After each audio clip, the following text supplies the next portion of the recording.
We are back, Mako Shark, episode 111. If you've ever looked for a podcast with secret juice, this is the one, Mako Shark. What is coming up? Mate, because it is action-packed. It's a big one this week. We got Stephen Astro Boy Erceg, our man, the Omelette. He's coming up. Him the Omelette. You found that odd? He did find it odd, but he is the Omelette. We got UFC 299 review. Yes. AJ Ngannou, what are your thoughts? Well, I reviewed it, and I was nude when I did. We get right into it. But, mate, this is a huge one. It's brought to you by our guys at Delgado's. Absolute seasonal liquid. Cheers and a sip.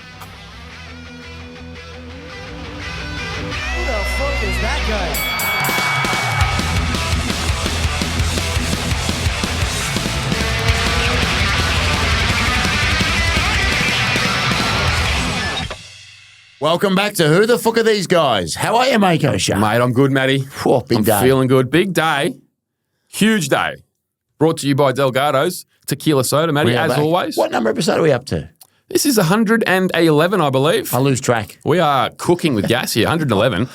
Wow, it's been a big day. UFC 299 was today. We are still reeling from what transpired. Fuck, a bit long in the tooth the event today, wasn't it? It was a bit boxing-like. We didn't get here till just sub-6. It's been a huge weekend of combat sport, it must be said, mate. But look, huge episode coming up. It must be, mate, we got a big one. We're going to talk all about 299, obviously. We got Stephen Erceg coming up, Matty. Yes, Mako Shark. And you, I've never seen a fighter shook more when you actually coined him the Omelette to his face. Oh, he's our man, the Omelette. Well, we talked about saying it, but Erceg, the scramby egg, Matthew. Scramby egg, the egg roll. You delivered it early, and he actually stopped the pod and said, Why did we call No, I think he was happy with it. I think he's going to run a line of merchandise with Omelette on it. But we loved him. It was a great chat. Jesus Christ, Mako Shark. And today was huge. The weekend's been huge. Starting Friday, there was a French PFL on. PFL. Fucking AJ. Splinters. Did you see that? Splinters. What? Can I ask why was there glass in the ring? Glass or wood, apparently, in the cage. Well, what was that about, though?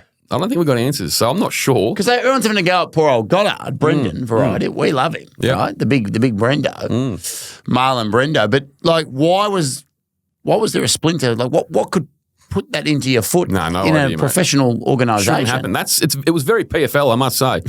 You did say that. It screams VFL, doesn't it? It does, PFL. Mate, it does. Screams a little bit off the pace. Off the pace. No good. We saw that a little bit today with the Venom.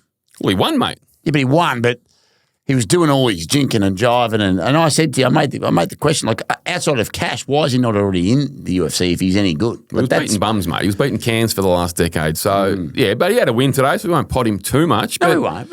We don't pot too much. But talk about a guest, though, because 3-0 in the UFC. We were pretty excited Monday when we booked him in, and then Tuesday came, he did a pod. Wednesday came, he did a pod. Thursday came, he did a pod. He's been on Media Street. It's Media Street. I reckon this was the... I think he's left the best to last. He's on Who the Fook Are These Guys now. He's a friend of the pod for life. We have coined him the Omelette. I think that rattled his cage a little. Might as well get into it. Well, I think so. But this can we never ask people to do this, Mako Shark, ever. You've got to like and subscribe and follow, because the YouTube numbers are dwindling with our subscribers. We've got to get up over the bump so we can actually start making some cash, some squid, and start playing Coco out there.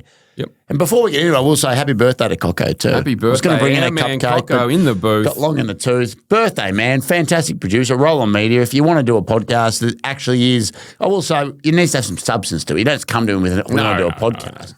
So we've come to him and said, we are Australia's hottest podcast. Can you please help us? And he's helping us make a show. You can't just go to him with, I want to do a podcast, especially on his birthday. He only takes the best, mate. He's a busy man.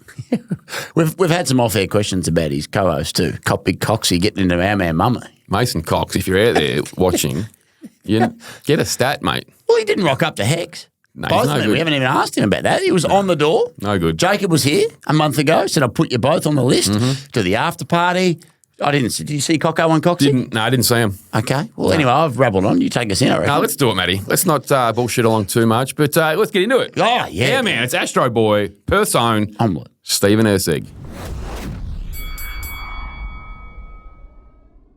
You might know him as Astro Boy, but we have coined him the Omelette here on this pod. It's our man.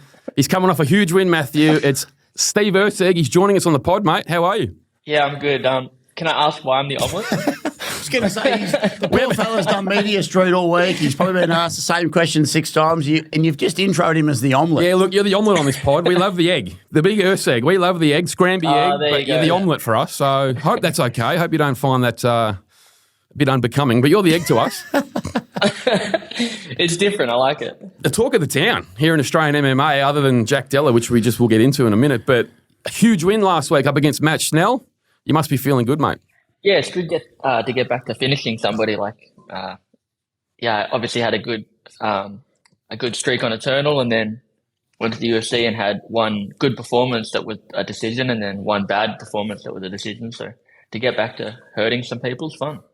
And we'll just lay this out there. I'm sure you're a big listener, as we're Australia's hottest podcast, but if you haven't been somehow, we're not fighters, right? But I'd love to know, what does it feel like when you flush a guy with a punch like that? Is it like cricket where you take a dream catch and you don't feel it, and then when you drop the catch it hurts? If you miss that punch by an inch, does it hurt your hand, or is it just absolute, like it feels like a pillow when you knock a bloke out like that? Because I reckon it must be amazing to feel that.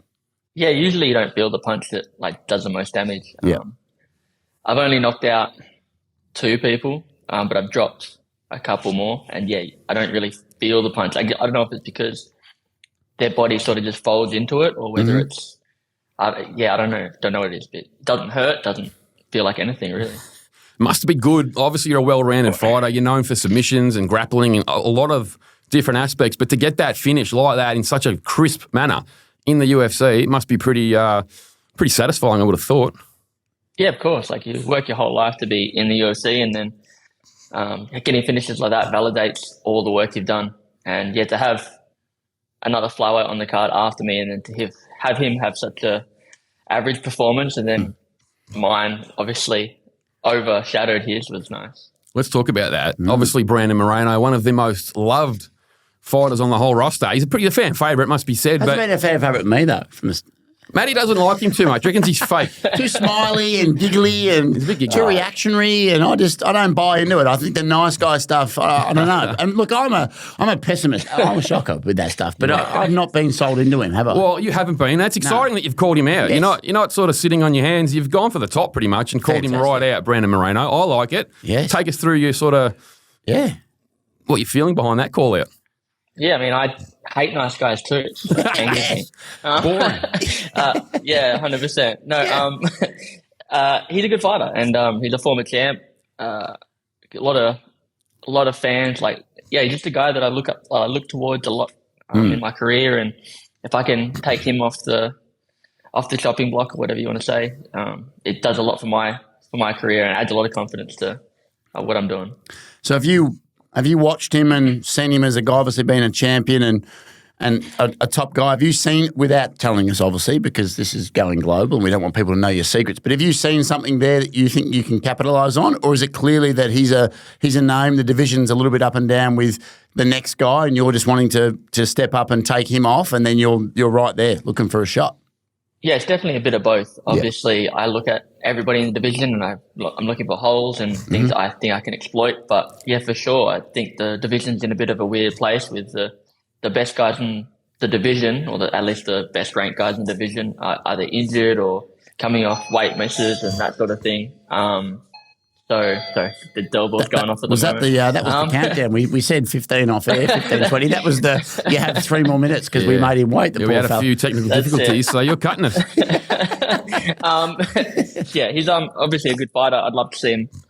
I'd love to either fight him somewhere where he's beloved, or have him come to me, and somewhere where Perth and Australia can cheer me on. That'd be really fun. We'll get to that in a second. But as you said, the division is sort of in that weird holding pattern, isn't it? You've had Pantoja.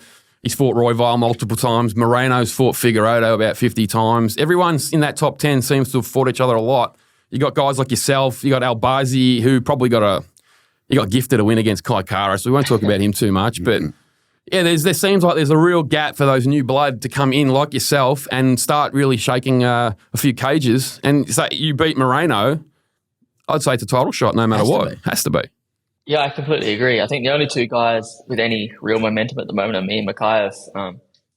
So my performance is better than his. So we'll see what happens. Now, do you get any direction from the UFC in where you stand in the sense of have another big performance like that and you're right up there? Do they ever give anything away with their cards, or do they hold them to their chest? And because I've always wondered if they give you a little, like you're knocking right on there, go out and do that again, and you absolutely kick the door down, or are they very just secretive in how they operate? Because it's interesting to me. Yeah, they're mostly pretty secretive. Yeah. Well, at least I don't get to hear much about it. To go the bell. So mostly I don't get to hear much, but it seemed like they've given me what I've asked for. So that's why I'm so adamant that I have to tell people what I want in media and stuff, because everything I've asked for so far, I've sort of gotten. So they're giving it to you. Do you sit back and pinch yourself a bit that it's under a year since you've sort of had your first fight in the UFC? You're 3-0, and now people around the world know the name. Obviously, now we've coined you the omelette, but they know Astro Boy out there in the world. Like you've knocked a few doors down already in under a year. Do you sit back and just fucking pinch yourself about that? Yeah, I still feel just like some random UFC fan that's rocking up to these events and people are like, oh, hey, Steve, how you doing? I'm like, you're not supposed to know who I am. Like, just stop being so humble, everybody. It's crazy. And was your second fight at Madison Square Garden? It was, wasn't it? Yeah, it was. How ridiculous was that? Yeah, it's like a dream come true. That's where not just amazing athletic performances happen. It's where like Elvis is played and all these like amazing concerts and that sort of thing. And then I talked to Dan Hooker before the fight, and apparently everybody that has a win gets their picture somewhere on the wall in Madison Square Garden. So I looked for the photo, I couldn't find it, but I believe him. So it'll be there. I'm a New York Rangers fan. They probably should take their photo off. They don't win enough in that building. They should just replace it with our man. I think Erceg's got the Rangers beat at this point. I think so. They just don't win in their own building, and like the Knicks. Yeah. So it's a strange thing to have. Put up a win. Wow, it's unreal. Yeah, as you said, Madison Square Garden in your second fight's ridiculous. Absolutely. But like, you were supposed to be on the Contender Series early doors, and that sort of fell through, yeah? Yeah, it did. So how did that sort of play with you mentally? So you were expecting that fight, didn't happen, had to go back to Eternal. You fought in Perth back in Feb last year. We were there, Matty. We were. Hell of a performance. We couldn't have got closer. We were front row. We were. We don't want to bigwig ourselves. We didn't big. We just got on board tickets. We were there, front row, saw you put on a clinic that night, obviously Mickey Maynard, Sean Shelby, they were all there, and they just said, all right, fuck the Contender Series off. Let's get him on. Let's sign on the dotted line. So how excited were you for that? Yeah, it was unbelievable. I had gone over like the potential of it happening in my head, but to actually have it happen is, amazing. It was literally as soon as I left the cage, they said, oh, don't go over there, come over here with us. And open the curtains, and they're standing there, and they asked me a few questions, and you're in, sort of thing. It was just unreal. Very, very quick, very unreal, like you said, and amazing. Was there any sort of build up going into that Eternal? Because like we said, we were there, Perth, massive event.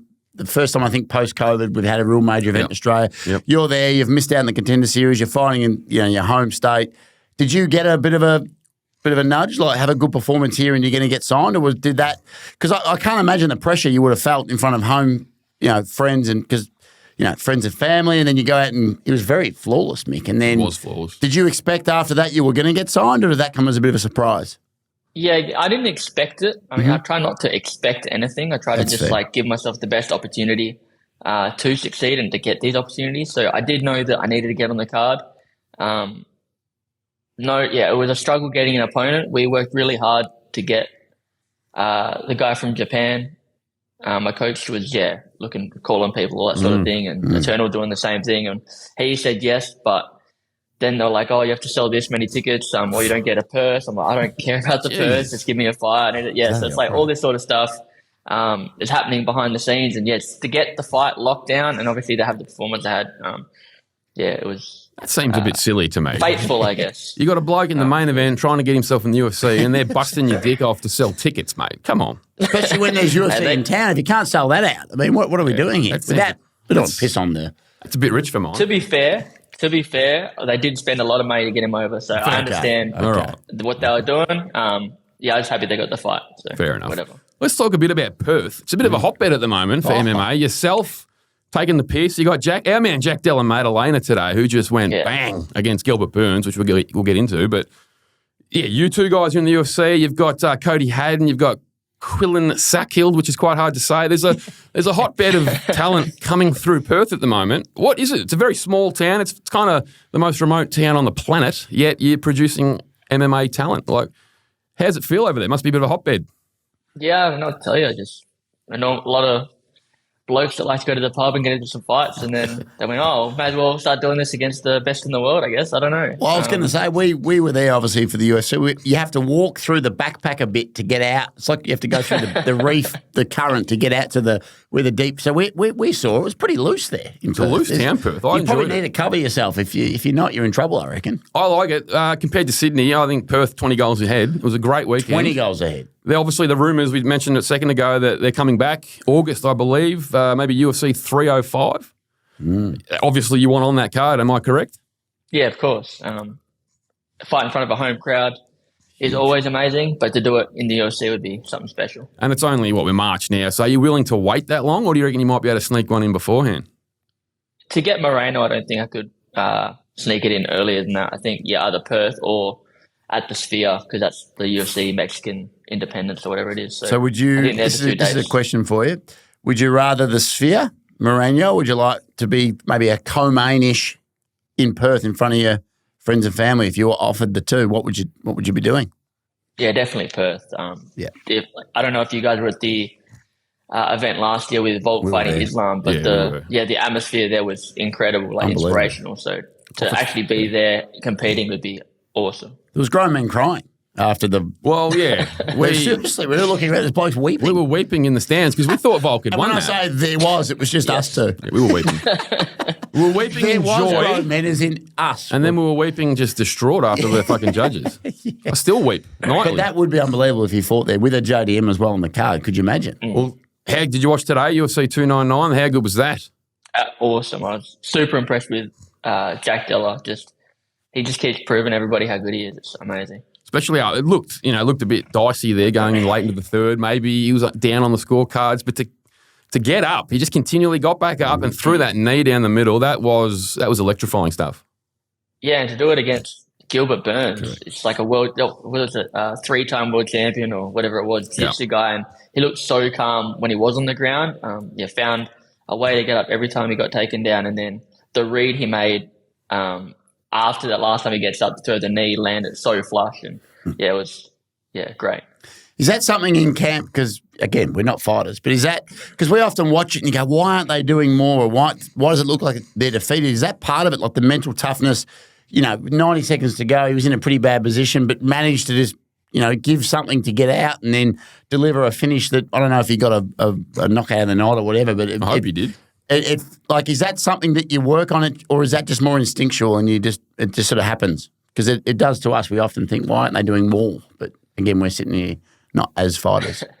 Obviously, the guy is fighting very good, so you can't just do something that's like completely reckless. Like, he can try to do more, but at the same time, you're exposing yourself doing that. So it's trying to be as active as possible while being safe. And obviously, he was desperate going into that last minute because, if he gets held down for that last minute, he probably loses that round and loses the fight. But so he gets up with, I think it was a Granby roll. I'm not 100% sure, but he gets up and gets the knee. And I think most of that's instinctual. And then the only time you really train like being down like that is probably during Shark Tanks, just when you have a new guy coming in over and over and over again, and you're super tired. You're not going to get the better technically, but you're just trying as hard as you can, really. So, have you had much to do with Jack? Obviously, both in Perth. Do you ever get together and do any, obviously different weight classes and stuff, but do you guys ever mix and do any rounds together or any work together? Yeah, I go to Scrappy a couple times a week.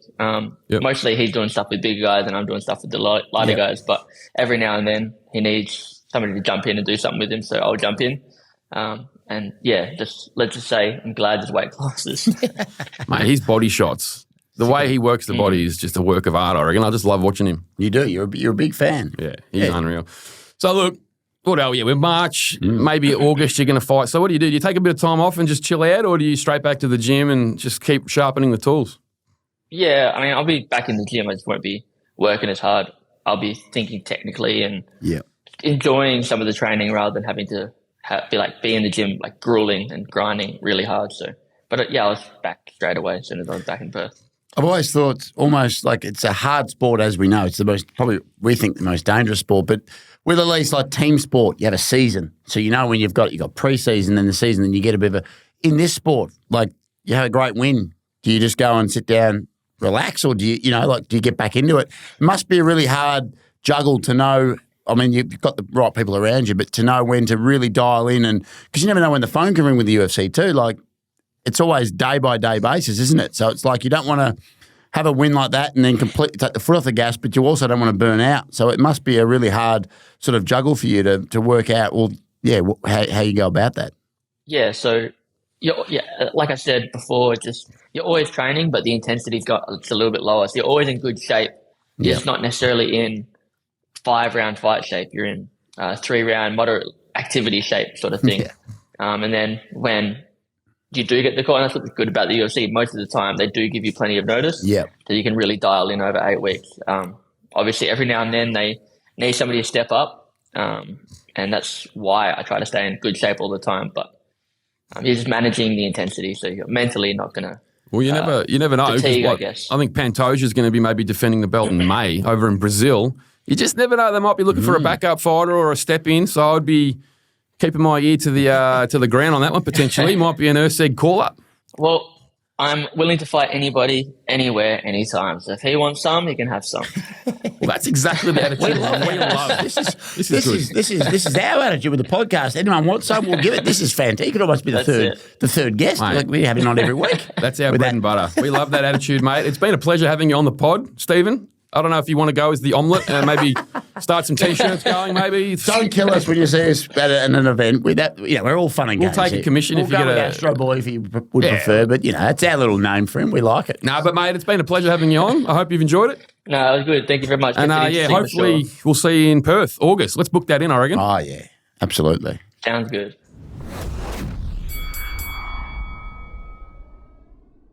Well, Mako Shark, we have coined him the omelette. And if anyone is listening, because I will tell you, the omelette's the most underrated of meals. It's got fucking everything you need to live. Want some grated cheese? You want an underrated interview? Shallots? Mate. Bacon? I've listened back to that quickly. I've gone out and seen Coco and said, can I have a quick listen? That's one of our best, and he's one of our best. He's a fantastic operator. I like him. He's got a hint of comedy about him, which is, I reckon, we can crack open that egg at a future date. I reckon there's a few more onion peels to the big guy. There's a few layers to the egg. I liked how he likes bad guys. Yes. Enough of this Brandon Moreno being a friendly, happy guy. You know, this guy over here loves him. Yeah, you've never liked him. You're on the same wavelength. No, I've always loved Erceg. Yeah, you never liked Moreno. No, I've never liked him, but just haven't been sold into his grinny boy stuff that he does. Little grinny boy antics. He's very grinny. We don't like grinny. I normally like a grin, but sometimes it feels forced. I liked that the Erceg said, nah, fuck him, fuck the grin. That interview didn't feel forced. It was good. Fantastic interview. Nah, but, mate, as we said in it, 3-0 in the UFC. Correct. Come out of the clear blue sky, must be said, to a lot of people around the world. Not to Australians, not to us, though. He's been plying his trade for years. Oh, yeah. He's a jet, and he's now proven to the world, top 10 ranked, flyweight division. Mm-hmm. Sky's the limit for the egg. Well, as we've said, there's a couple of weight classes in the UFC where it's sort of, you just go, well, you'd rather be in that one than some others. Some others blokes don't lose for 5 years and don't get a shot, but there's like the heavyweight. I reckon if you have a good run in the heavyweight, you can be absolutely propelled. Yep. I reckon the eggs weight division, because of, like you said, the circumstances of the top 10 all sort of... It's wide open. It's a bit like Diamond Valley. Everyone's fucked everyone, really. Right? And they're waiting for a new fuck. It's incestual. It is an incestual division. Everyone has fucked each other at some point in that top 10. The egg's coming in fresh. So he's coming in and no lube, I reckon, the egg. Well, 0 on the Astro. It's only Schnell's, as we said. He no lubed him. His chin is still on the ground. It's only Schnell's. He got fucking dealt with. So good to have him on the pod. I love getting blokes on. Friend of the pod now for life. Yeah. We got a good stable. Oh, well, there's no better, really. Well, he'll be I actually honestly believe that he'll be a genuine, we'll get him back 3, 4, 5, 6, 7, 8, 9. I think he's a shot for a world title. Has to be. I'm not scared about Pantoja. I'm not scared of that, mate. I've been accused of being heavy, balls deep in Aussies, but that actually, one more big, if he knocks Moreno out or has a class performance, he has to get the shot. Oh, he will. If he goes out there and beats Moreno, it is a guaranteed title shot. Mate, Perth, August. Start getting excited. Everyone out there at home. Tell you what. I'm hearing off the... What'd you go with? When I said, what would you rather? Moreno at the Sphere or Perth? He went with Perth. Clearly Perth. That was a trick question. I thought he'd say Moreno at the Sphere. No, you want Perth. Okay. Yeah. I'd take Mourinho at the Sphere. What's happening at the Sphere? How are they going to actually put an event on at the Sphere? Are they going to have a backdrop of like, because are they going to be like really subtly racist? Because it's like, are they going to have like Mexican stuff in the back? Like, what are they doing with it? Well, I'd hope they're not going to be subtly racist. But what? Because it's a full blown spectrum thing, What right? are they going to have? What are you going to do for Mexican holiday? It's going to be Mexico-y. They might have 2-for-1 tacos at the concession stand. See, that's my subtly racist stuff. Pretty subtle. They might have margaritas. But surely you're fighting. You can't have like a video thing That's going. what I want to know. The screen's bullshit big. You can't be big. fighting in a cage and have some bullshit big video going on behind you. What about you two being like the first? Fuck, You two I stink. could do a 10-part series. Cocko in the booth. You two fan or no? Yay or nay? Oh, he's a bit. Ooh, 50-50 he says. Because Bono, geez, he's an overrated fucking commodity. Who's the Edge? The guitarist is called The Edge. Was he the one delivering spears off the ladder? That's the other Edge. I like the other Edge. Copeland. Yeah. I like off-Broadway Edge. You too, right? I never forgive them when they just put their album on my phone. I can't get it off. I've deleted it 16 times. It can't- keeps coming back. Can't get it off. It's had a rerun with the Sphere. I'm fucking furious. I'm taking them to court. As if that's if you're doing like a multi-billion-dollar Be smarter. stadium, as if that's the band you run off. Non-consensual albums, I'm not here for, mate. No good. I'm here for Judas Priest to have been that first band that Shout out played there. Judas Could you Priest. imagine Rob in full? But back to it. Are you fighting and there's like a change of atmosphere? It just doesn't work for me. You can't be fighting and have that going on behind you. Like It's fighting for the sake of it, isn't it? Peripheral it's vision. a sake of it thing. We'll back Dana in. He says it's going to be big, so I can't wait to see it. Hopefully it's Conor Nate. Oh, They reckon. wow. We It have won't to be, but if it is, It should be. I'll pull my fucking... We're not going to get Conor fighting ever. Wow. I've said this to you. When we were on a certain Australia's hottest radio show that we produced and delivered across Australia and New Zealand, we won't even give them credit for the name of it, but we were the number one show. I did say to you on that Conor will never fight again. And you did. Has he fought since? I want to back him in. It's only 2 years. I want to believe him. I do too, because I'm a fan of him now, but I don't reckon you're not getting Conor ever. Conor Nate. I think they're He's not fucking even him. a UFC fighter? They'll get Nate back. Okay. It's Easy. Nate back. It's easy enough. Look, I think they're withholding him. I think It's a withhold. he's got 2 fights on the contract. Okay. I think they got the media rights coming up for renegotiations next year. We like a renegotiation. They want Conor on the books because you know how much Conor would add to the bottom line? Makes you sense. can't have Conor with no contract out the door fighting Manny Pacquiao when the rights are coming No, up. you know what? ESPN goes, where's Conor? You want us dropping $1 billion? Yeah. Or you want Netflix coming in like they did with the WWE? Well, it'd be like if Beckham tried to sell Miami without Messi. Where's Like, Messi? hang on. Where's Messi? You're looking You for want a Messi full- numbers. yeah, And that you've makes got sense. old mate. Like, Yeah, we can't have it. so I think they may be stalling him, which is fucked. They did it to Nate Diaz on the way out. They wouldn't did. give him a fight. You know what they remind me of? Essendon. Well, They treat their warriors shocking. an insult. Scott Lucas, horrifically treated on the way out. Matthew Lloyd got sacked. Yeah. Like they put it like you're going to play twos. Essendon treated their absolute Yeah. legends like pus. I reckon the UFC is very, very similar. Think about it. Yeah, no, look, the writing's on the wall there. We won't pot them too much. But yeah, they did it to Nate, and I think they're doing it to Conor right now. I don't like it. I don't know how we got on this track, but we're I getting... just will say, Conor doesn't look like he's anywhere near because he was smuggling litres of coke, not as in horn coke, as in liquid Yes, coke, yes. into his own We'll clarify that. little Well, he's got movie. his movie You premiere. see that big litre of coke? He had a bloke in front. They were all doing like, got to keep it. They were He's drinking doing cola, you reckon? cola with his whiskey. It was very odd. I didn't love think him, that's a man that's in camp because I know what coke does to my body. It's not the best for you, but look, I back him in. Okay. I think he wants to fight, and I Hope think he's you're right, being mate, withheld from a living. Well, let's not withhold the review of today's event because Oh, Jesus mate. Christ Almighty event. It was an event. Christ. And I will say to listeners out there, Mako Shark was on one today when it comes to punting, and we will go through it. And if you followed, you're a smart man. If you didn't, you're an imbecile. Well, what are we following on, Matthew? Dabble. Dabble. Australia's greatest punting agency. You must jump on Dabble. I saw our followers today go up a bit. Yeah, you must follow us on Dabble. I tell you, I'm going to get a green tick tattooed on my forehead. There's that many green ticks today. Cleaned As up. you said, you're a drug dealer. Cocko, we're going out for cocktails after this, mate. Our chef. It's birthday. Of course, we're taking him We're out. getting cocktails. We're getting caviar. We're getting Chivas Regal.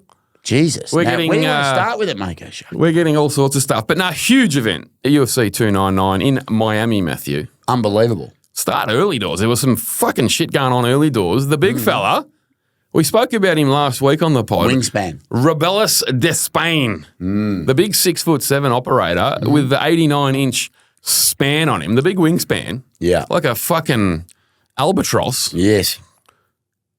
Fuck me. It was one of the most outrageous 25 seconds I've ever seen in the UFC. On the pod right now, Josh Parisian. I'm going to look down the barrel at you. Josh Parisian. You tell him, because I asked you a couple of weeks ago if you could beat Parisian. With that fight IQ, I reckon you could. With that IQ that you displayed in the cage today in front of the world, Josh Parisian, I think I could probably beat you.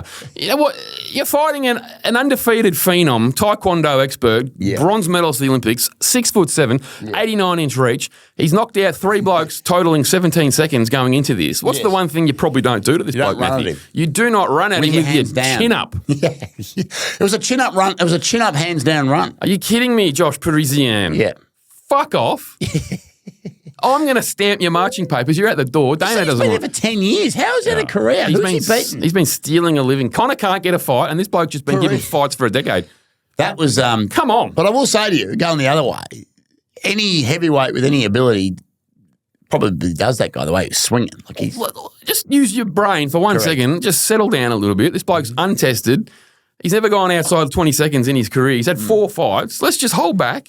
Yeah. Let's just feel it out give me 90 seconds, mate. Feel it out. Too. He might gas after 20 seconds. He'll gas. Take him down once. He's going to be fish out of water type stuff. Big lungs. So he beat you in 18 seconds. He good on him. I'm on the big fella. Big boy.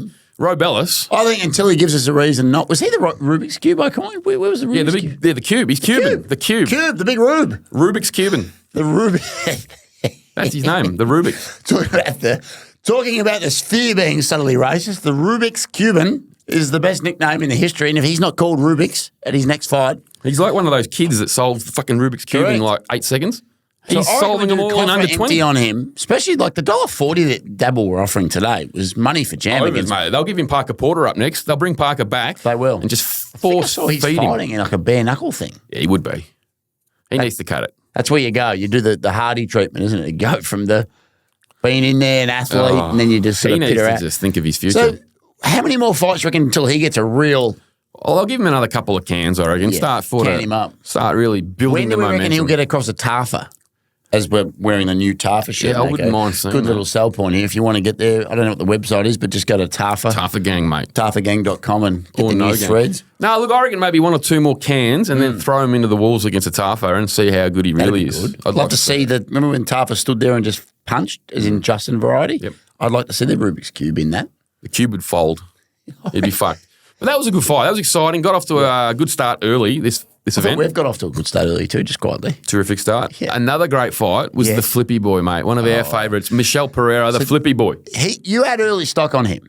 Oh, mate, I feel like you were like the drug dealers of the past that were doing Bitcoins for bags in the black market, back when that was like a cent, and blokes were buying bags, right? Before we were old enough, but just blokes were buying Bitcoin bags. And now Bitcoin's just hit 70,000 American. Yep. So do the numbers in your head. Blokes are spending 16 million on a bag. Millions on a bag. Yep.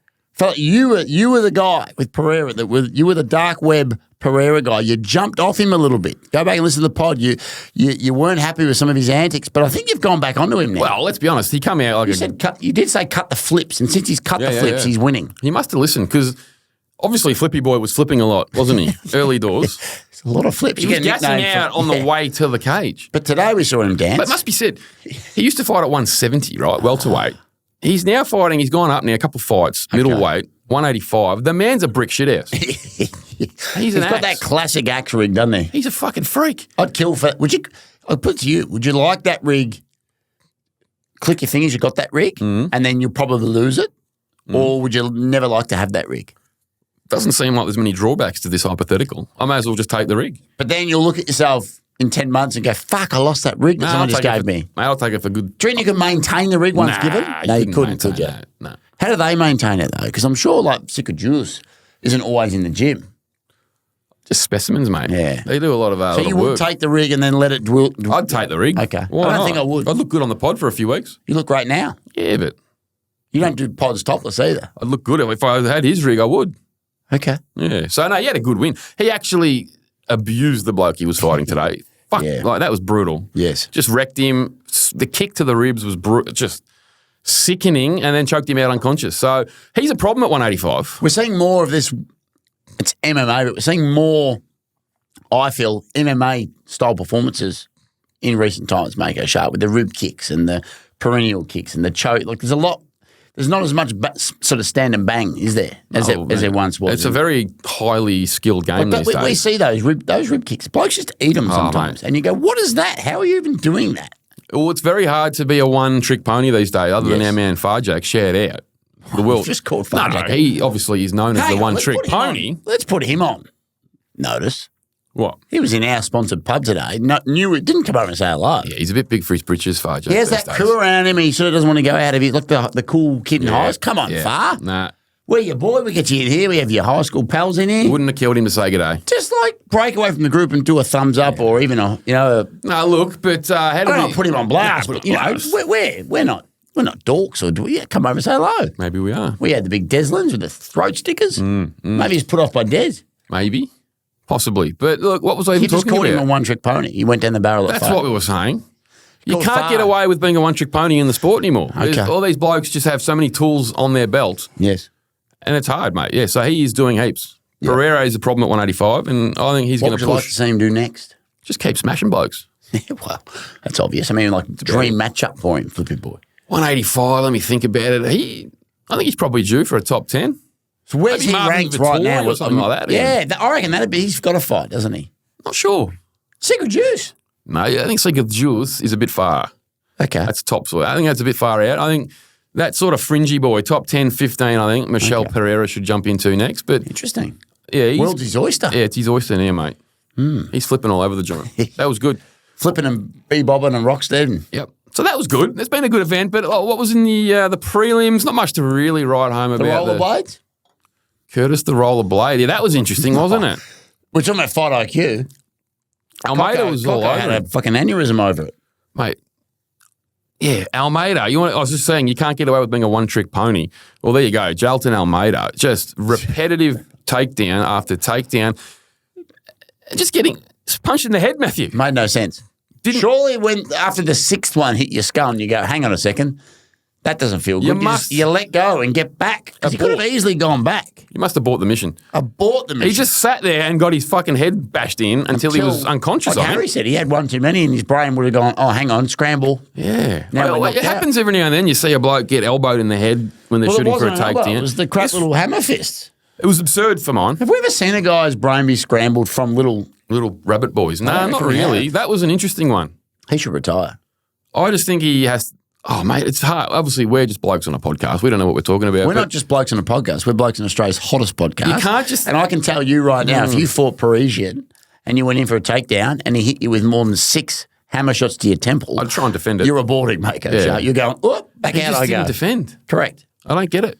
It's weird. And he was controlling the fight. First round was all Almeida. So, and then, of course, the big roller, he just fucking goes. Rollerblades. He just comes out and is doing like, I'm the man. But it's like, it's kind of gift. Like, you know what I mean? Like anyone can be gifted. That was gift. I think it was a gift wrap. It was a gift wrap. It was an interesting one. But I might even look into it, the bet makers. Potentially. Yeah. Felt a bit sus to me. Yeah. No, look, we want to talk about James Krause. James Krause, the old bloke that was fixing up fights about a year ago. Maybe he was involved in it, the old Krause boy. But that was about it for the prelim. Main card was exciting. I think it was more on the prelim. Had to be. They had Pedro Munez, got beaten by Kyla Phillips. Yeah, Kevin. Macy, the Barber Beefcake. She had a pretty good win. Beat the Marinara. She's tough, the Marinara, though. Charcoal Chukagian. She took some blows. Shout out to her. Yeah, she took some blows. She's one of our OGs. We like her on the pod, but probably not much to write home about, I don't reckon, in the prelims. But main card. Barreled into the main card. Main card delivered. So we talked about how good the card was. It didn't sound that good if you're listening. Well, if you've named rollerblades as the performance on the prelims. Yeah, well, we had Flippy Boy, we had the big fella, but like, anyone's listening going, geez, these boys have really pumped up the card. And then you go, talk to me about the prelims. And you go, yeah, look, there was a bloke that just got sort of a bit flat. Anyway. No, look, main card delivered, though. Jeez, it did deliver. I felt. Started off with Piotr Jan. Great fight. Up against Song Yadong, Matthew. I'm a big Yadong guy. You're a big Yadong guy. I am. Song Yadada. Yadong your dick off. I wanted him to win, but I didn't because you'd put some substantial money on. Yeah, dabbled.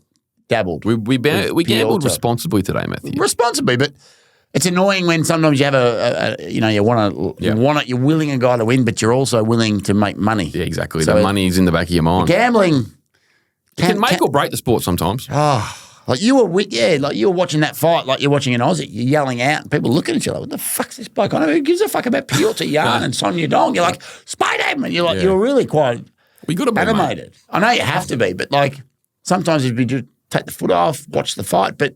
Sonia Dong was really good, I thought. He's tough, mate. In a loss. Tough bastard. Yeah. He's got one of those real sort of zombie chins on him. He doesn't stop, Sonia Dong. He's young. I think he's only 25, 26. Well, he's fine then. He's got plenty of gas in the tank. But we talked about it last week. Strength of schedule, resumes. He'd beaten Chris Gutierrez, these types. Strength of schedule is a good one, I reckon. I like it a lot. Compared to Piotr. Yes, Piotr. There is levels to this game. And I say Piotr wasn't... He didn't kick the door down to go, oh, yeah, Piotr's back, though, either, it wasn't a comprehensive victory. It was a fucking hard fought. Probably what he needed, though. Hard fought fight. Tough rounds. He needed a win. Obviously, he's lost 3 in a row. I think 4 out of 5. He was probably a bit nervous he was going to get robbed on the scorecards. He's sort of copped that a bit here and there. So he would have been ready to fucking riot if they didn't give it to him. He's been robbed on the scorecards, has he? Some people said he has against Sugar Sean. Have you? I thought, on the day, I thought it was a bit of a robbery. Did you? On rewatching. Just when you were off? No, look, I think we all thought Piotr won that fight on the day. Did I? Because he had the takedowns. He was on top of him at the end. It felt like he won. Oh, no, actually thinking about that one was a bit. It did feel like a Peter win, but you watch it back, I can see why they gave it to Sugar. Okay. Did more damage. So what's next for Piotr? Good question. That division's stacked. Talk about divisions. That's a hard one. Tough one because I think, I don't know, Sandhagen, these type of guys, they're all floating around that sort of top 5. Davashvili has already smashed him. Like the gatekeeper, isn't he? Sandhagen, I think, has already beaten him. I don't know where he goes. It's an interesting one. He'll probably have to beat a few blokes. It's a tough one, but enough of that, Matty. Okay. The next fight was what we're all there for today. Oh, yes. Our man. The Aussie. The Perth native. Huge friend of the pod. Huge friend of the pod. We're big in Perth. We're massive in Perth. Jack Della Maddalena. Yep. I'm still fucking... We deserve a bit of a pump up after the Volk loss. It's been a bit flat, I reckon, just in general. Yes. It's been a bit flat for a while, you know. Look, it has been. He saw that loss sort of it's dulled my shine for the sport a bit. So I think today pumped me up a bit, Matty. Jack Della. You have been a bit flat. Been checking in on you with your missus. Is Mick okay? Is you going to work? Have enough water? Eating? You've been a bit off. I've been a bit off. That's why I spilt my drink just then. But you were full. No, you know that. What was that show when the guy drinks and the liquid comes out? And he goes, "Oh my god, I must be full." I must be full. That was a good bit. Fred, his name is fracking. What was that off? I must be full. No one. Best in Show, I think, was the doc. It's like a spoof doco. His name's Fred Willard. That's who it was, Fred Willard. And he drinks, and it just comes back out, and he goes, "I must be full." Nah, he's hilarious. You must be full. God you must be full with love for JDM. How good was that fight? The pub exploded the Royal Derby. Shout him out here in Melbourne. Due to us exploding now. I reckon that was like a leech on explode.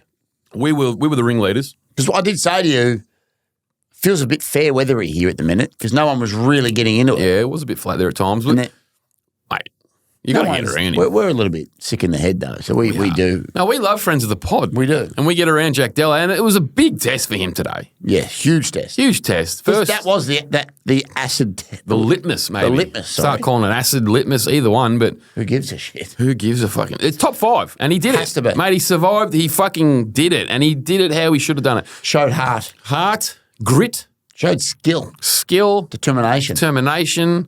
Determination. Is that American Pie? Determination. It is the repeating words. No, but like that was... Because he was in a bad... Because it was probably 1-1, right? Yeah, he was down on the scorecard. And then he was in a really bad position. Losing the fight. He was probably losing the fight. That fight just played out. Yep. He loses backs against the wall sort of stuff. Points. He was probably going to lose that fight if he kept going. Us nuss lickers for the Aussies, but I reckon if that just continues a normal fight, if he would have lost 2-1. 100%. So he knew that, though. We always say, he tried something.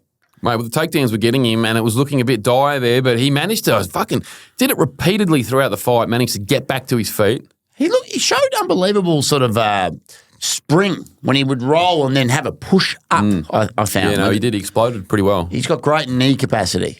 because he was low on those ACLs and they were boosting him up, Mako Shark. And I reckon he noticed that there was a bit of weight and he just took his moment, didn't he? The little crocodile rolly boy. Did the rolly boy. And, mate, I tell you what, that knee straight up the fucking guts. You can't coach that knee, in my opinion. It's instinct. That's instinct. It's an instinctual knee.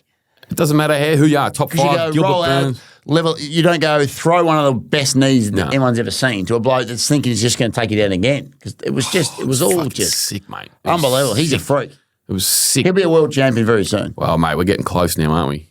We're getting real close. It's been a great couple of months with Tim Simpson. Love Tim Simpson. He had a win in his fight, and now his boy had a win. Yeah, he did too. So he's delivering. No, he's cooking. He's going out there as a manager and going, you know what? I manage you. I want you to win. I'll show you that I can win too. Yeah, so I reckon that was motivational for JDM. How nervous were you when the ref just didn't stop it?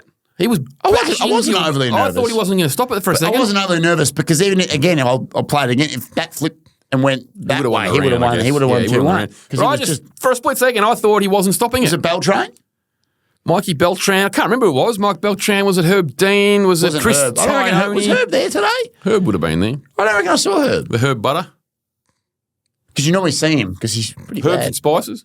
Yeah, Herbs and Spices. I'm not sure if he was there. I don't reckon he was there. Nah, he would have been there. I don't reckon he was there. I'm not sure, but whoever that was, I thought, he's not stopping it here. Cocko might be able to get a ref. Might be able to get it up for us. Yeah. We've actually said that to Jack when he was on the pod a while back. He has some of the most clinical finishing skills. When there's a fight on the line, he doesn't rush in. He doesn't go silly. He doesn't. I called him a Conor McGregor 2.0. He has that Conor McGregor. The whiskey boy. He just has that smooth. Slides over. Remember Mars Attacks, the movie? I remember it. Remember how the alien comes off the... Yes. And it just... Mars McGregor Attacks. and JDM have Smooth the Mars movement. Attack scoot. It's almost like Michael Jackson just moonwalking. Like You've seen all these kids that are now doing that walk? Yes. JDM could 100% do that JDM floaty walk. He is the best finisher in the game when he has a man on the ropes, I reckon. He doesn't waste an opportunity. Doesn't waste a strike. Dangerous fighter. You give him an inch and he absolutely puts you away. Fucking oath he does. Because Gilbert in Gilbert's head's like, I've got him. Yes, the cage, I've got him. Go Gilbert, big Gilb. Yep. What's eating? What's eating? Right? Gilbert, What's eating Gilbert? And then just out of nowhere, bang, give him a second and he gets his head kneed off. I love that. And he's just so fucking We will say that. We love Gilbert here. Gilbert's a good fellow. We like Gilbert. Yeah, we do. We talk about pod-on-pod violence. We never want guests. No, we never want guests. I feel like Gilbert will be a future guest of this. We'll get him on. But we like him. He's one of the good guys. Yeah, when they brought him over to Sydney for the hype, yes. just to be a hype guy, he was fantastic. We loved him. Nothing but respect for Gilbert Burns. What's next for our man, though? Well, our man, yeah, huge win. Like he's calling out Shovkat Manov, Matthew, which is just sick. He's been calling him out for a year. Called him out on our pod about a year ago. Are you going to go back and get that audio? We'll get the audio. We'll clip it up. Because everyone's always out there going, we called it. All these, these Aussie... No. The Aussie MMA podcast world, they love to go with the where we're the first. Who gives a fuck? We're here for the fighters, mate. We don't care about a headline. But I will say that we should go back and get that because that was a year ago. He's been calling out Shovkat for a while, which no one does. Let's be honest. Especially a year ago. He's a killer. So, and Jack, I think he wants all the smoke. He doesn't give a shit who it is. He wasn't. He showed us a little bit that he could be beaten though in his last fight. Shovkat? Yes. Well, yeah, Jeff Neal took him to hell and back in the third round, choked him out. A good win, but if they stand and bang, I think Jack can land shots on him. I will say I worry about guys that don't seemingly have a life outside of fighting. That's where they Shovkat. Because he's a family man, JDM. He's always doing busy. Seems busy. Seems like he's got other things. Shovkat seems like I just live above in the little studio. He's one of those sicko Kazakhstani blokes. Correct. I'm in the gym 24/7. Yeah, 100. You got to be scared of those blokes. And he has a fluffy hat, Matty. Well, the fluffy hats don't lose. Well, this is an enigma. What's the word they say? A fucking paradox. You're a wordsmith. Paradox. This is friends of the pod don't lose. Mm-hmm. Blokes with fluffy hats don't lose. So who loses? Someone has to lose. Draw, I guess. Power of this pod, the hat loses. Surely the pod beats the hat. Imagine we had him on, Shovkat, though. A pod guest hat. You don't lose then. That's a double whammy. That's a double whammy. So we won't get him on. Anyway, we won't get him on. We won't get him on. So great win. Huge win. Pod pop. We went off our cock at the pub. It was big. Got a few inboxes when I spent this. What were you guys saying? And I said, I don't fucking know. I was screaming, mate. Don't critique me on what we were saying. Blokes popping for Jack. Sitting there on a Sunday going, what exactly were you screaming? Stop the fight, I think. Yeah, but I don't fucking remember. Dan Mergliotta. There we go. There, for anyone listening that wanted to slide into my DMs and ask, we were screaming Dan Mergliata. This is Dan from Seinfeld. This is Very Dan. good. Onward, I reckon. Onward. No, look, shout him out. Jack Della, there's obviously, we've talked about it with our man the Omelette. There's a fucking Perth card coming up. Yeah. It's going to be Jack Della, no questions Has to be. asked. He's fighting. Title fight. Whether it be, well, it won't be a title fight, I don't think, unfortunately. I'm just putting it out in the I'd universe. love it. Say we were the first to say it. I'd love that, but I don't think Leon will agree to it in Australia, just between you and me. But The English love Australia. I think Perth's very English, very pro-English Perth. Jack Della, co-main, if they can get shove cut, let's do it. Otherwise, we've already spoken about it. Ian Gary, you fucking... Oh, yeah, the squib. Look at him. No, I'm not going to squib him. I've got too much respect to Sus calling him a squib on the pod. That's But what you're saying off air with Ian. fucking sign on the dotted line. You versus Jack Della, Ian Gary in Perth. That's fucking sick. It is sick. That sells tickets. You could do a fight night and that'd be sold out in seconds. Mate, so look, it's either Ian Gary, it's either shove cut, but whatever it is, Jack Della wins and it's a title shot end of the year. I like it. I love it. I actually love it. I actually love it. What's next? Michael Venom Page, Kevin I don't Holland. know about MVP. I don't think this lived up to the hype between you and me. I think it was an off-brand, off-Broadway bloke. He's been out there, he's been shopping at Aldi for the last 10 years, Michael Venom Page. Yeah. This Bellator shit. Yeah, the jumpy boy, He's jumping been doing around, all sorts doing his... I'm this guy, I'm fancy boy. Wasn't impressive in any state. Been beating soup cans, mate. I start calling you Campbell's. Campbell's, you've said that because I said, if he's any good outside of the money, why is he not already in the big league? And you can't trust Kevin Holland. No. Can't trust that bloke. They've done that fight for his first time because they knew that Kevin Holland sort of reacts to that stuff. A normal non-Kevin Holland guy just laughs at all this movement stuff. Look, he's good enough, but at 37, okay. coming in off Bellator, I think he shouldn't have won tonight. He won the fight. He won the fight. I'm saying he shouldn't have been. Kevin Holland should have been better. Yes. I think most blokes in that top 10 beat Michael Venom Page tonight, to be honest. I think that fight didn't quite live up to If you're on expectations. Dabble, though, and you took the $2.20, He was paying good odds. you were fucking going straight to the casino. I didn't bet on it. No, It was smart, I reckon, that we just we let that one through to the keeper, David Same with the Boone style. rollerblades. We let that one go through too. Sometimes you got to know that it's a bit iffy. You've got to be smart, mate. The odds makers make the odds for a reason. Yep. And the hands down stuff's no good. And you can get away with that when you're Anderson Silva. Back in the, it's going to take a skilled man that's just going to put one in your chin. And you're going to Kevin Holland's just too much about like fucking. I don't know how to explain it, but he just doesn't commit. more like the street stuff. Yeah, he just wants to be Cred. cool and that. And He is cool. Fuck is. me, he's cool. But- That cowboy hat gave me a great. he's cool, cool as fuck. but he doesn't really give enough. I don't reckon. No, he don't. We saw him against Jack Della. He didn't do anything. No, He just fights. I don't know. He's a strange. We saw him against Wonder Boy. He could have won that fight, and he just chose not to. he could be the great. Could have. He doesn't give a fuck, mate. I don't think he gives a He fuck. just wants to get paid. Do you reckon one day he'll wake up and wishes he did? Because he probably has the ability to have given a fuck and been a lot better. Maybe. I don't know. Interesting. Do you reckon when they say one day you'll wake up, is there anyone out there that's ever done that, you reckon? Woke up and gone, fuck, I've wasted 10? I reckon a lot of people have, yeah. No, but like probably like elite athletes. Not, of course, a lot of people. That's why A there's... few out there, I reckon. Sure? Yeah, I reckon. Okay. Have to be. That fight's probably not even worth talking about too much. No, move on. Dustin, Oh, the Diamond. if you listen to the pod, Poirier. what did we say? Diamond baby, Dusty Road, if you will. We said The Poirier. Denny Hopper. Who's he Mate, fought? This was the classic example of Double levels. giving us $2.70. 260, 270 was an insult. We said it on the pod last week. Insulting odds. Insulting odds. The recency bias that floats around this sport sometimes is absurd. I think it was head kick recency bias, obviously. Yeah, 35 took years of advantage of age, head kick. But there's levels to the sport, and you could see it a mile away, I thought. Benoit Saint Denis, as you Dennis Hopper, as you've coined him. Or Demi Moore. Demi Moore. Chris, can we say Chris Benoit on the pod? Well, We've had this before. You've just said it. I think we've said it before. I think we go with it. Chris Benoit. I love recording a pod and going, can we say it as you've already said it? Wow.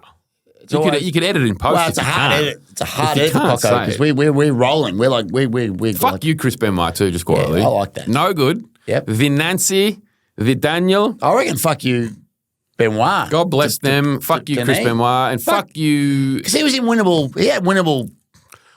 A better fighter beats Poirier. Well, this is where levels come into it. And I'll Levels. tell you what, we're going to start Kramer. calling Dustin the kennel, mate, because he's got that dog in him.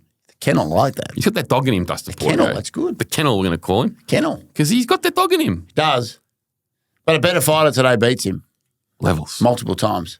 All carpeted you were going with. Kramer. Go with it. I enjoy it. all cup. But seriously, a better fighter beats Poirier today. That wasn't his best performance. Probably not. He just out-gritted the bloke.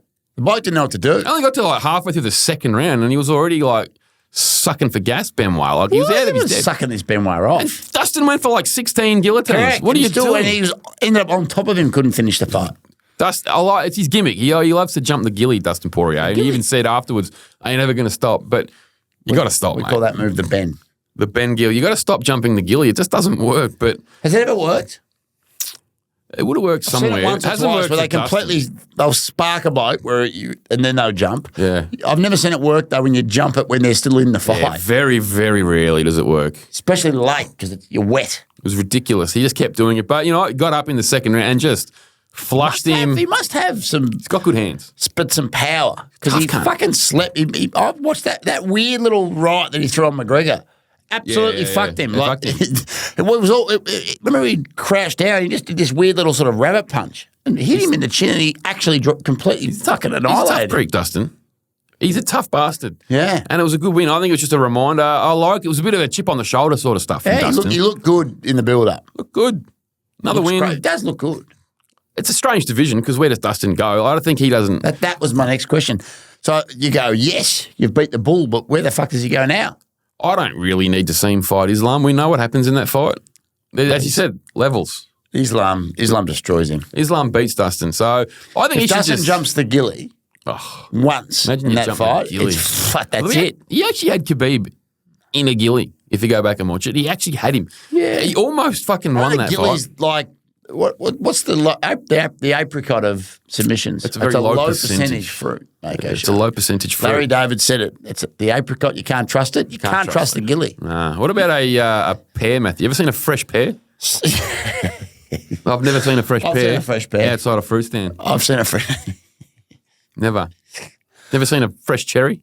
I don't know what a fresh cherry looks like. Neither do I. But look, levels to the sport. Dustin did well. Respect to that. We fucking banked. We Bang. squid. We're going out from here. What are we having? Oysters. I'm going to have Kilpatrick. oysters Kilpatrick. Taking Coco out. Bit of Worcestershire.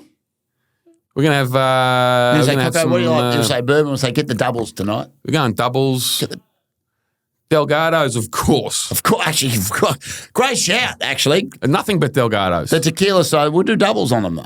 Delgado. The Johnny doubles. Walker Blue, no thank you. No, Delgados. Delgados. Thanks, Coco, for the reminder. Always got our back. Always. When the Good by boys you, are rolling. Coco. It's your Great birthday, boy. baby. But Correct. On his birthday, he's correcting. shout out Dustin Poirier because, we won some squid today. You must follow us on Dabble. It was Green Tick City. And then we'll push on to the main clinic. And we're all out of breath here at this point, aren't we? Oh, mate. Fuck. You went through an absolute war and peace to get through your bread roll. The chook roll down at the Royal No, Derby. we love the Royal Derby. And that's where we were. It's the best place to watch the fights, Mako Shark. And we've talked about the chook roll, talked about Kane, his old man out there. It's the best chook roll. But today, we did find that there was a difference in the bread, Mako Wasn't Shark. it? If they looked at us in the mirror, they look themselves in the mirror, they'll know that they changed stuff up. We love everything they do. But changed it up bread, today. They went long bread, not brioche bread. It was a fucking... And if we could just ask for a rewrite, Don't toast my bread because it was granite we'd today. almost, you go to Subway and they go, toasted or untoasted? Today we're taking the untoasted. Well, I'm always a toasted. But we're taking Today, that. I think they toasted it in a fucking kiln when you're in primary school and you make those clay things. Yeah. And they say, everyone, boys and girls, put it in the kiln kiln. now, and they you fuck off for an hour and you come back. I did a Kevin Nash in the kiln. They put, you did. I did. It's at my parents' house. It's a Kevin great Nash. Kev. Year 8, Kevin Nash. Year 8 Kev. They put my bread roll in a kiln today. We get back. We love the Royal Derby. Love It's the the Royal best place to be. The Derby. food's unbelievable. Yeah, they'll probably- The yeah. bread was a bit rock hard though today. Kane. Kane was out making Straz or something. He was But the doing chook itself was delicious. chook, unbelievable chook. Delicious The chook. chips are unbelievable. Great chips. Aioli, delightful. But just maybe go back to the soft brioche. Soft brioche, and that's what we want next time. But main event, should we get into it? We're just popping our Don't know how- sponsors chook roll, but that's all right. We're drinking bourbon. We're potting the chook. I don't know if you're going left or right. You're spotting dimes. Eating onions. Fucking hell. Anyway, that comes from the heart. That's more of a... No, it's just constructive criticism. I ate the whole thing. Ate it up. I couldn't eat mine. I think I ate mine the was whole thing up. delicious. Loved it. I loved the main event. Main event was, look, it was good, I think. It I was, loved it. It's what needed to happen. I like when that happens sometimes. sometimes, as we keep talking about levels, mate, in this sport, it's just levels. If you're a fighter and you could get through reasonable. We've seen he's got a broken arm and a leg or something, but I don't know if he's putting. I haven't seen anything post, he's got conferences, nothing. He had something. Sugar did? Yep. And I don't know if he's taking the piss, though. No, he probably got bashed up a bit. But for me as a fighter, I reckon in a championship fight, I'd rather beat a bloke that convincingly than a spark knockout or a submission because he bitched him out for 5 rounds. 5 rounds are long, 25 minutes. Absolutely had his number in every capacity. Without a shadow of a doubt. So that's got to be better for the ego. I think you're probably right to a certain extent, yeah. It can't be like... great, but that's a great... Yeah, you can't like say, oh, you got a lucky punch in. No, I just fucking... It was a clinic. It was a masterclass in striking. Yeah. And shout out to Marlon Cheeto. The man's he's a fucking cyborg. He's a zombie. Yeah. Look at that zombie chin on him. Does. And looks like he's a friendly guy in the neighbourhood. I like him a lot. Had his neighbour over for an ice bath on the embedded. I shout out Cheeto. I think you're right. I fucks with Cheeto. You do. I think he's a good fella. Well, that was the reason you jumped off Sugar in the first place. I just like Cheeto. I think he's a cool fella. He's a cool guy. I think he's a bit of a dude, Matthew. He's a dude. And he's mates with my boy, Action Bronson, who I just adore. If you go back, though, early, like maybe episode 60 of the pod, you weren't big on his talent. No, I said he's got to be better than nearly getting beaten by Frankie Edgar for 2 rounds. That's all I said. Yeah. Well, when you were talking about today, his best performances, they were against CTE riddled fellas though. Cruz, he's CTE, always like losing fights and then pulls out a big banger and wins it. But against guys that aren't really up to it. Yeah, he does. But yeah, proven today, Sugar Sean is a better fighter. So what's next for both men? It was a clinic by Sugar.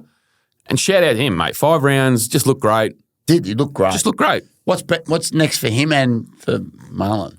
Well, Marlon, whatever. He goes back to the herd. Back to the herd a fight bit. you'd like to see though? Not really. Notice. Marlon versus anyone. No, not really off the top of the head that I want to see him fight. Champ then? Champ has to fight. He's called out Topuria in the ring, but whatever. That's just for... That's Volk's fight, thank you. That is Volk's fight. We're going to Spain. Coco coming with us. Shout out. We're going to go into war together. We won't come out, by the way. If we're going there with Australian flags to the Bernabeu in Spain, no, we'll be in trouble. We'll be finished. Risky business. I'd do it for Volk. I'll go to Spain for Volk. Absolutely. But yeah, he called that out. But I think that's just for fucking business. Okay. I don't think that's the next fight. Would you like to see champions just fucking defend their belt? Defend your belt a bit. Yeah. That's his first defence. Yeah. I think another 1 or 2 before you start going up in weight. But I think it has to be Merab Davishvili, Matthew. You like the Davishvili? I don't really rate the bloke. You like saying the name? I like saying Davishvili. It's quite fun. I can't do it. Go for it. Give me your best. You do it? Merab Davishvili. Marab Davishvili. Yeah, spot on. Tick that one off. You get a bit, your brain stops at the middle part of that name, the Davishvili. It doesn't flow off the tongue, does it? But it has to be him. Yeah, He has to. He weighed in as the fight going? Alternate backup today. I think that has to be the fight. Okay. How do I see it going? Tricky fight because he is a freak. He comes in with relentless pressure. But we did see in the 4th round there was a little chink in the eye. He looked at 1 point or 2 a little bit overcome by the pressure of Vera. But I just thought Sugar? Yeah, backing up. And I thought the man could continually put the foot down and do that for another 6 minutes, 7 minutes. It could be. It was on Foxtel the other night. I watched it 2 nights ago. It was a replay. It was the Sugar Sean versus tennis ball head fight. Fucking tennis ball head. Where is tennis ball Chris head? Martino. Because they don't get a 3-fight contract. He got turfed. But after that fight was ridiculous. That guy was a genuine zombie. Yeah, he's sickening. He just got bashed completely and just like a zombie. The whole entire fight just walked Sugar backwards, but he was just getting beaten up.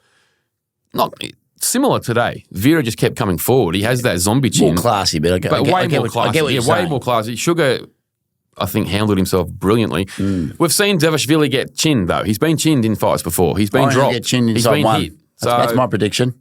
He's going to go relentless takedowns, and I think Sugar's going to have opportunities to land one, and I don't think he has a chin like Cheeto does.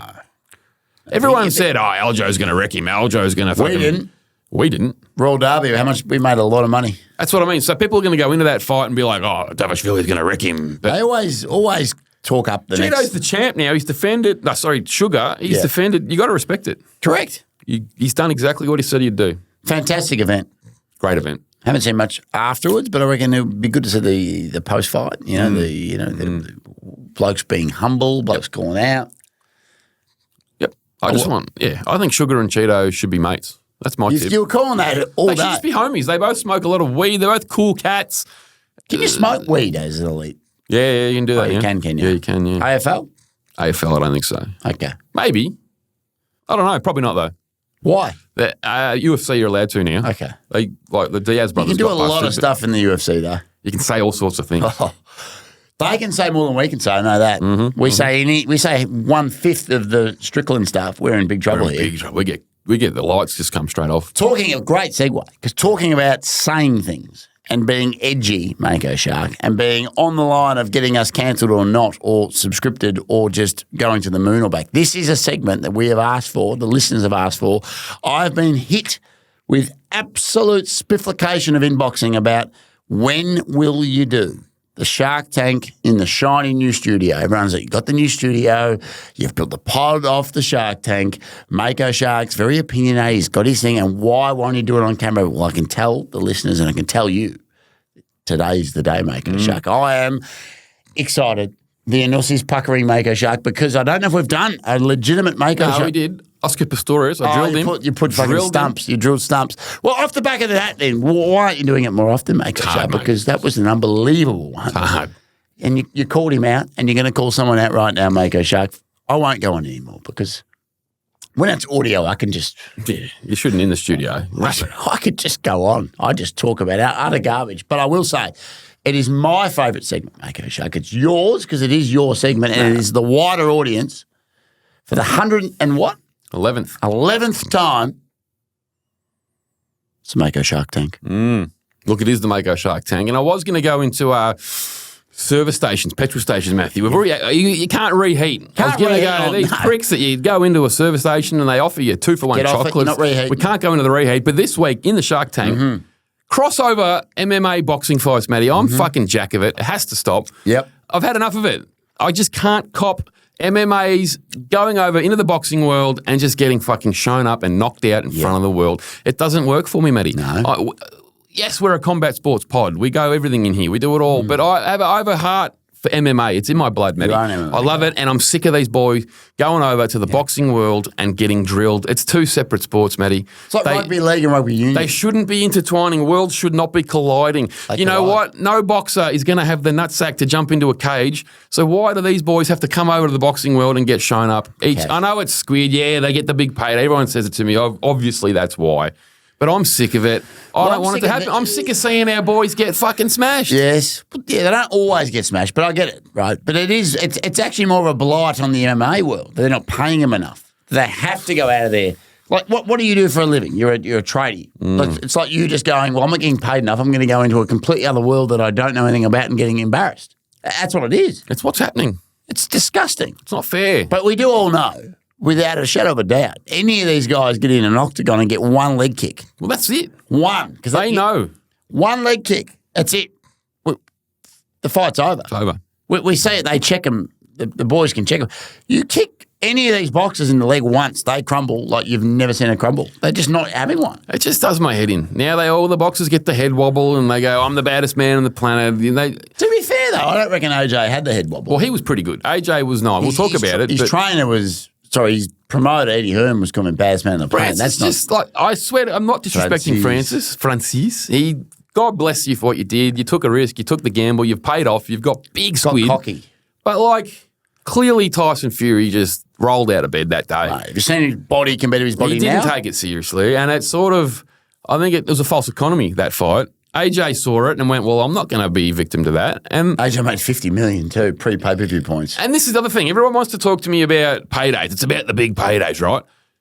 It's a false fucking economy with paydays because Saudi Arabia are just throwing big squid. Yeah. They're just throwing ludicrous money everywhere, right? Yep. It's not real. It's not real squid. If they were banking on pay-per-view points, right, and they had to sell pay-per-views, they wouldn't be making that money. How many pay-per-views do you reckon they sold? Fuck all.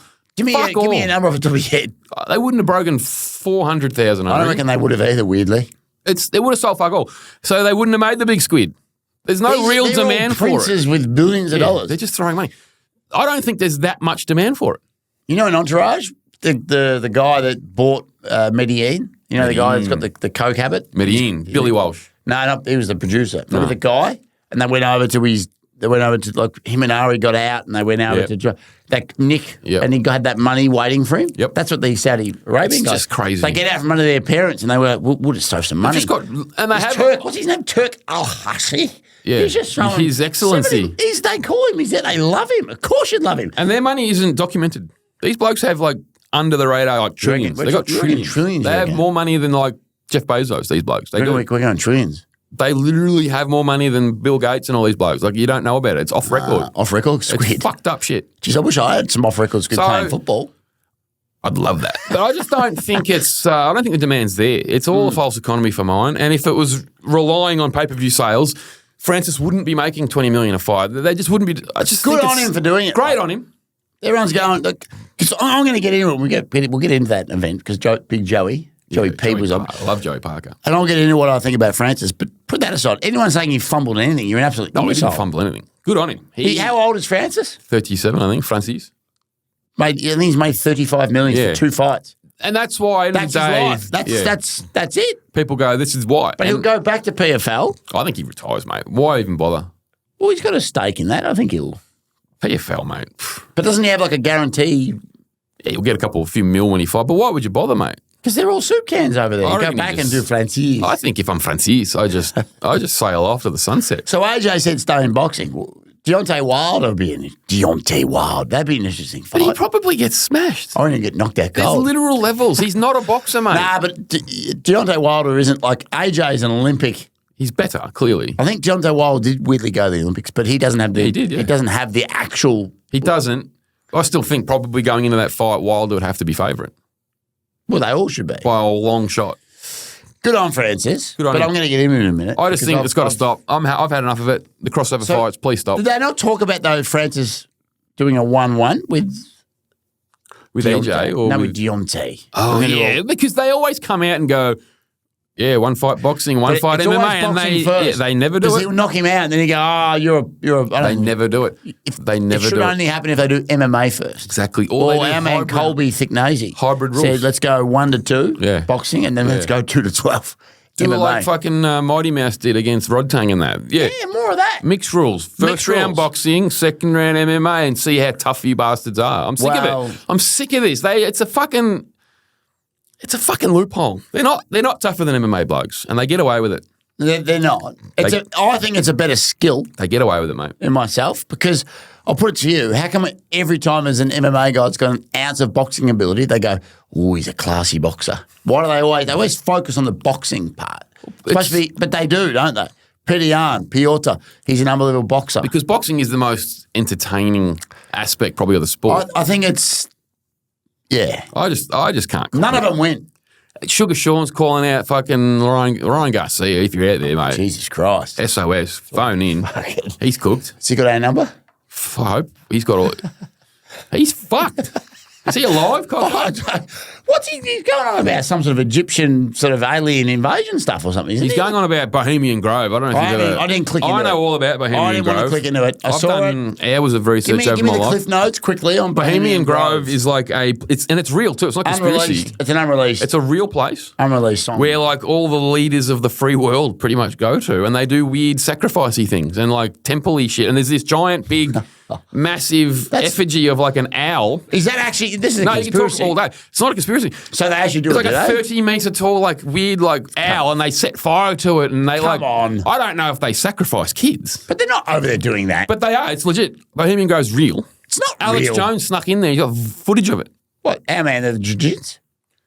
That's Craig Jones. That's Craig Jones on the nose beers, Craig. Craig Jones Come on the pod, Craig, but... We've got to get... Now, I'll ask you about him. Is he legit with his nose beer use? You reckon? Is he doing it? But is that he like probably he doesn't says do it? When he says it, though, is he actually like trying to get a few clicks? Or is he? Do you reckon he's a big nose beer man? He'd be a nose beerer. Do you reckon? Of course he would be. I mean, he likes the Mexican sniff. Absolutely. You reckon? Why wouldn't he? Okay. No, I like Craig Jones. But he's so forwardly chatting about it. Oh, and can I also ask, it's funny. How much are they paying these blokes to do jiu-jitsu tits? Because they always talk about money. Like, the money's great. There's a bit of, if you're elite, him and fucking... He's talking about in the fight pass, the money's great. I'll come back if the money's great. They'd make a bit of squid. How much squid? Not You're heaps. not paying the UFC blokes. How are you? Not Francis money, but... Well, Francis only got paid... No, but you're not getting boxing money. I'm saying UFC money. They wouldn't get that much. What, 20 grand? I don't know. Can't be any more than 30 grand. Well, it's not the UFC. Isn't it under the same? No, it's on Fight Pass, but no, they're not getting UFC money. Oh, I thought it was under the same banner. I don't think so. Don't worry about me then. Let's get back to Bohemian Grove for the next hour and a half if we can. Cocko's like, fuck, it's my No, it's birthday real deal. dinner. It's real deal. Yeah. Ryan Garcia, he might be off his head and he might be about to die, but Or you've just said he's on the money. there is a real thing, and Alex Jones has snuck in, and there's So, footage of it. Garcia's and they actually apparently sacrifice kids. I don't. It's allegedly. Where do they get these kids from? They ship them in. So where are their parents? Don't know. So like you go home tonight and Sam goes, yeah, Evie's been shipped off to Bohemian Grove. And It's you like just go, okay. Triple H on the Toughen Up. Remember you that? take a You're bomb. on the road. What's your wife doing? Oh, I think you take a bomb. Don't know. Great joke. Where's your wife? Who's she with? Don't know. Don't know. But like, where's Evie? Sam? Don't know. Look, I'd be asking questions. Yeah, you wouldn't just allowing this. But no, Bohemian Grove's real. Okay. Ryan Garcia, I pray for you. Okay. Hope you're okay, son. Good. Now, just quickly, this boxing event that we saw, I want to put it out there that these boxing events go way too long. Oh, God. The Longer than card this started podcast. 2 a.m. Yeah, ridiculous. The co-main hadn't started at 20 past 11. Yeah. It was a 10-hour event. What are they doing? Like the UFC, right? disgrace. but just put the fights on. No one gives a fuck about your fluff. The amount of times we saw Ariel What were they doing a crap interview, the same interview. Like, Why do they do it? I don't know. Before the main event, Eddie Hearn was interviewed, and he's like, I wouldn't mind getting this going because it's now 3:45 in the morning. 3:45 in the morning. Local time. Local time. Unbelievable. 3:45 in the morning, what are Mako they Shag. doing? Like, it's not like you're not getting a build-up of audience. You're getting people angry. I was angry. the whole I was world sitting was there like, hurry the fuck up. Spitting chips. I spat chips. But the event was, overall, as a boxing event, was pretty good. Yeah. Just Justice. fucking whiz through it, mate. Justice Hunick, very quickly.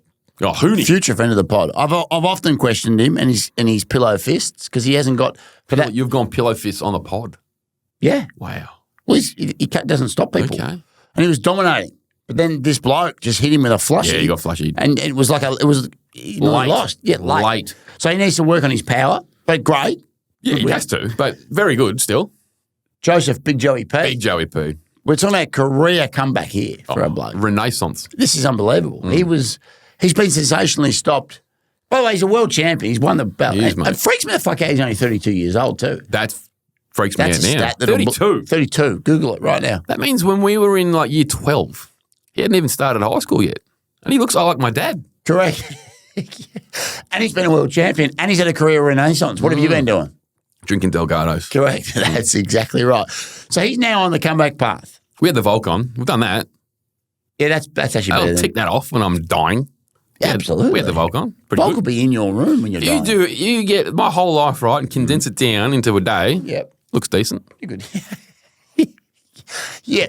So he's beaten Deontay Wilder and he's come back and beat Big Zhang Bang. Bang huge. Zhang. And by the way, Bang Zhang, one of the worst fight styles you've ever seen in not this great. fight. His team Not pretty. went in, put him on his ass twice, but dominated like the first 20 seconds. And then he just stopped. Just then stopped, Joseph won every round. It's like deer in the headlights. And all these idiots on the internet, how do you win when you've knocked him down twice? Well, I know how you win because you win 10 rounds out of 12. It's round by round, these people, mate. Ben Damon, friend of the pod, he's been very good on Twitter because people have been blowing up about that and his little comments he's been written. Some guy wrote, how do you win when you're knocking out a guy down twice? He wrote, by winning a lot more rounds than him. It's simple. It's like it's a round business, right? It's a round by So round this business. is big for Joey Pete. And I will say this, we're big Fury guys. Well, I am. He needs Fury to lose against Usyk because he's Fury's bestie. They'll never fight each other. If Fury wins, he gets all the belts. And then all of a sudden you've got Joey P. The man, he needs Usyk because AJ's lost to Usyk twice. So surely they give Parker the Joey go. P the fight.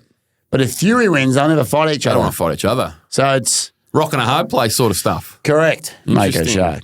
And then we went on to the main. Joey P, though, must shout him out. He was rank outsider in his last two fights, like against both Wilder Correct. and this bloke. Correct. Big odds. And got dropped twice Yep. in this fight badly. Tough base. Got up hard. Big. He's our Oos, I reckon. He is. He's Oos. We'll get him on the pod. He's Oos. speaking to his people. Love Ooses. We do. Hence, Shout him out. Yeah, exactly. correct. Nah, good on all him. the boys are lighting up for him. Now, the main event went exactly how it should have. Should have. How it should have. 0-1 boxer. Yep. Against one of the best. One of the most powerful strikers in the game. Correct. That's how it should have gone. Now, I've done a little bit of research. I'm a bit nervous now. You've been waiting for years to get this off your chest, I reckon. Well, I've just always said he's a bit Get ready. Francis-y. Get ready out there at home. Don't get ready. Get ready. Okay. Get ready. So he's MMA record maker, Shark, going in. So the baddest man on the planet. So he's beat Arlovsky, right? How Great. old do you reckon Arlovsky was? Great win. At the time, he would have been 39. 39 years old. That's good one, man. He beat her at CTE riddled, the Ream. How old was Alistair? He would have been 41 at the He time. was 38. But that knockout was fucking incredible. Bloke's finished. You can knock I'm him going out. to be, it's good cop, bad cop. Hell of a knockout. Hell of a knockout, Arnold. Hell of a piss, Arnold. Best knockout in the comp's history, I Yeah, reckon. because he's fighting a bloke with CTE. No one else did that to the Ream. JDS, Yeah, he would have been 42. 37. Fuck, I've gone over. Okay, 37. Yeah, it's all right. Velasquez, 41. 37. I'm going overs here. Stipe, Steve was 36. 38. Yep. So his best wins isn't a Late win 30s. over a bloke that's 36 But years it's the old. heavyweight division, No, mate. There's no one out there. mate. No, because he lost to Stipe in his prime. He lost to Derek Lewis, and he couldn't beat Garn. He beat Garn on He fucking beat Garn, 5 mate. rounds. Yeah, Couldn't stop him. no ACL, mate. Mate. He wrestled Garn. I'm sorry. The hype on I think Francis. that's a tick for Francis, that fight. No tick. No ACL, he beat him. Cyril Garn. Oh, Cyril Garn got a little neck He stinks. against John, little neck thing. Francis is all right, my boy. France is the most overrated commodity in you go. combat sports history. That's a fucking headline. All his best wins are blokes over 36. Yes. Didn't beat a bloke under 36. There's no, yes, okay. Well, come on. Oh, I love him. I think he's fine. I think he's one of the most feared men in the UFC. He shouldn't be in boxing as well. I'm not saying he should be in boxing at all. He shouldn't be there. He made his big money, but he shouldn't be there. an absolute manufactured You reckon run. he's had a He lost to fucking- Derek Lewis. Yeah, but that fight, He was a bit lost nervous in that one. Fuck. He was a bit scared of He that lost. fight. Come on, Mick. He lost to Prime Derek. He lost to Prime Stipe. That wasn't real. He's come out and said, I was not fighting well. Nervous. Come on. You see, he's the most He lost pounded. to Stipe and he got a bit in his own head. All right. Well, I'm just saying. I think he's an overrated commodity. Okay. And look, I'm allowed to have that. Yeah. But I can separate that with his story. So Opinion-based, it's an opinion-based business. I like his story. I like Great And I story. love that he's made money. But as an actual athlete, I don't think he's that good. Yeah. He looks shit house in the boxing ring. He wasn't good. Shocking. Shouldn't be there. Why did he walk into a right? Like, Because he's not a boxer. But you can't do it in the UFC. He got knocked down twice and then stood up. And have you seen the footage? He actually walks. Yeah, he walked just walks into straight it. Yeah, he towards walked him. into a knockout Wouldn't you punch. think you'd just be? I can't defend him for You that. shouldn't. I can't. He hasn't beaten anyone under 36. That's why this shouldn't happen. What's that? He beat your man. Yeah, he beat fucking Jairzinho. I didn't put him in there because I don't rate. Because I've been calling him out and he's not answering me. He didn't There even, you go. wasn't he worthy beat- of putting him in. How old was Biggie Boy when he beat him?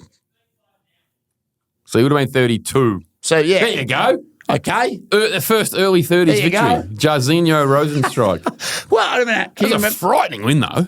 I don't remember the Rosenstruck win. Yes, you do. I don't. He ran at him and just No, that was that one. did those That ones. was when he did just that one. fucking windmilled his dick off. So if we, in a perfect world though, going back to our boy today, the Rubik's Cube, imagine getting those two boys running at I'd each love other. to see the Rubik's Cube up against Francis. That'd be two. Yeah. Goodbye, Coco. Goodbye, Coco. I saw him there. Biggie boy. I didn't even bring up Biggie Boy because I've been calling him out and he won't answer my calls. So I don't rate Francis's win over him. look. But anyway, that's all. I just thought that was a good stat. I don't do much research ever. No, look. It's an interesting stat. It's an interesting and stat. I did one more for you because Oh, Eddie boy. Hearn just quickly went and called AJ the most baddest man on the planet, right? Yeah, but you're a bit of a Fury stan. You're going to what? What's your issue here? One issue. Who's the baddest man on the planet? Well, the blokes that have got the belts, for one. Tyson. Is he the baddest man Lost on the planet? to an overweight bloke that was paying 16-1 at Harry's Bucks. Beat him on points. It didn't even stop him. Lost to Usyk twice. Beat a bloke by the name Jermaine Franklin that no one even gives No, a I shit agree. about. AJ is not the baddest man on the Beat planet. Robert Helenius that you saw got absolutely murdered by Deontay Wilder. Deontay. Beat Otto Wallen on points. And then beat an 0-1 I think- MMA guy. I think You're gonna John get Jones. the audacity to call him the baddest man on John the planet. Jones is the baddest man on the planet. I'm sorry. That boxing record's pass. Boxers can't be called the baddest man on the planet. I in don't my do opinion. research often, but when I know I'm onto something, I have a little look. And You come in prepared. Robert Helenius was his fourth last fight. He's And he not had good. the audacity to call him the baddest man on the planet. Eddie Hearn's just about this. It's promotion. Okay. That's all that is. That's all right. Don't go too far into that. That's all right. I'm done. John Jones is the baddest. He's the only man that can be called the baddest man. He's a bad man. That's John. it. Jonathan's a bad man. He was. Jake Paul. Oh, we haven't even discussed that now. That should have been. That should have been my Shark Tank. Fuck! Don't get me going again. Now, have you? You know this Twitter stuff where you can post something and it'll do like an AI check on it. Yep. Jeez, it was funny. Coco, did you see when Jake Paul posted the video and the thing and it's 10 years old. It come up under it saying this footage is 5 years old, like the best. Even the He's got photo a they're fucking using, walking cane. the photo they're using is the promo is 19 years old, and they photoshopped a tattoo on him to make it look recent. That's a Shark Tank for you. Joe Rogan's coming out going, when Jake Paul sees him bobbing across from him, he's going to shit himself. I was like, no, he's not. He's got sciatica. Mate, he's fucked. He's got a walking stick. It's a disgrace. Why is Mike doing it? Because Mike's now got money. He's a big weed I don't farm know why guy. he's doing it.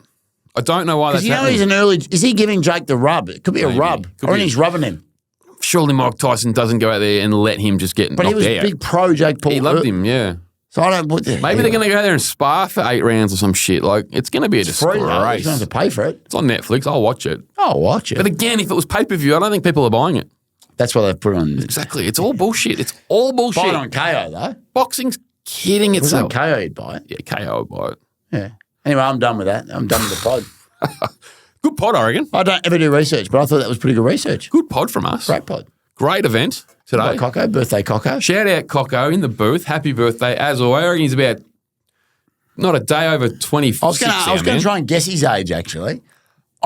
I was thinking 25 to 28. Got a real Tom Selleck sort of fucking pussy tickler. The soup That's strainer not a on the pussy top tickler, lip. a soup tickler, or a ball tickler. We don't know where he goes. We don't discriminate here on the Correct. pod. But What age are you?